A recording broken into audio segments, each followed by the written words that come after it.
My role with them is to bring to the table in those first meetings the anchor point around which we're all going to base our imagination and our journey together. So the general overall feeling of the show that I want, what is my concept? Am I going to set it in, the south of Spain and not go with 19th century and 21st century, or am I going to stay true to what is written in the script and set it in the way that it's been set? So I deliver that sort of concept to my designers, and then from there we're in communication about how we're going to reveal that concept over the course of the rehearsal process.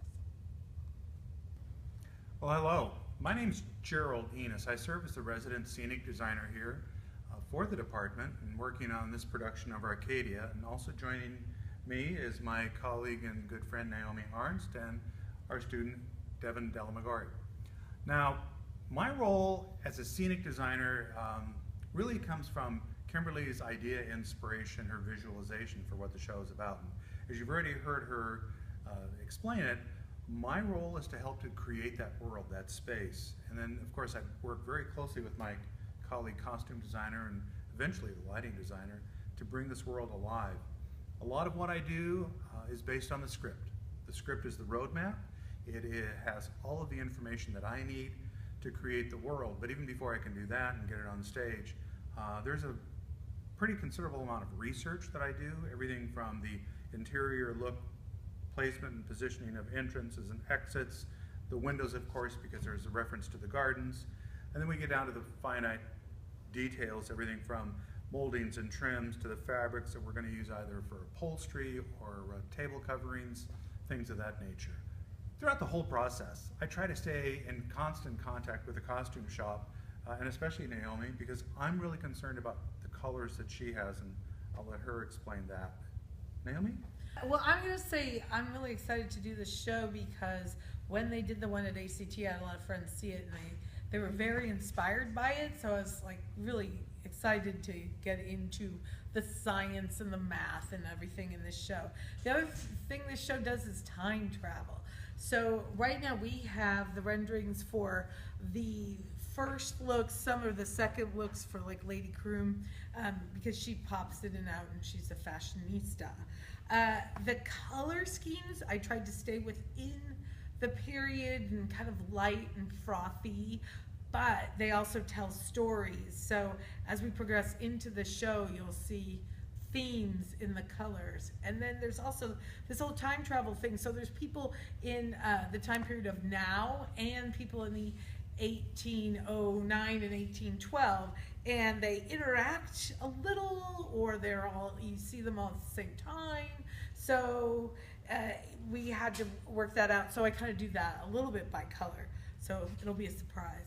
The other thing I did in research, for the period stuff, it's like tons and tons of fashion plates I worked off of, and then we kind of tweaked it a little with body types of our actors and kind of thing, used the stuff that made them look the best.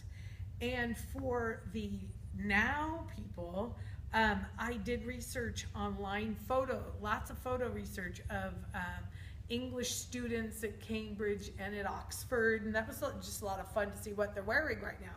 And at Leeds, and then I did a lot of fashion looks and stuff too. So there's photographs of the two lead girls. The guys are a surprise.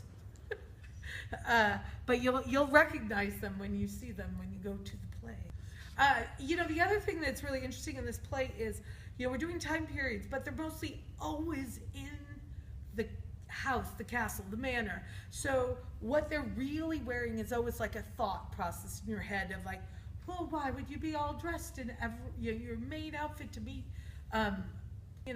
your contemporaries if you're in your house? Because we don't dress like that now.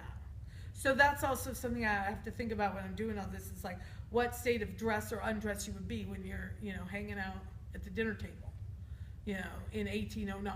So that's also part of what we try and figure out. I am Devin Delamagori.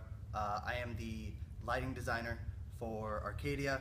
I am a senior here at Santa Clara University, and for the light design, I really see it as my job to tie all the other concepts together at the very end.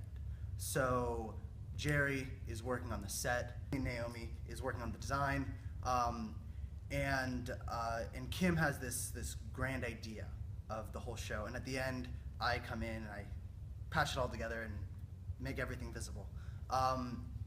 So right now I'm thinking about what colors go well with the set, what colors go well with the costumes. Naomi mentioned that a lot of it's indoors, and I have to make sure that that looks naturalistic. But I also have to make sure that, seeing as we can see the outside through some of the windows, I have to make sure that that time of day is very important as well. And then, as mentioned before, there's sort of time travel in this. We see two different time periods, and putting a distinct look for each of those is very important for me. So I want to make sure that when we are in the 21st century, that it looks different than when they're back in the 19th century.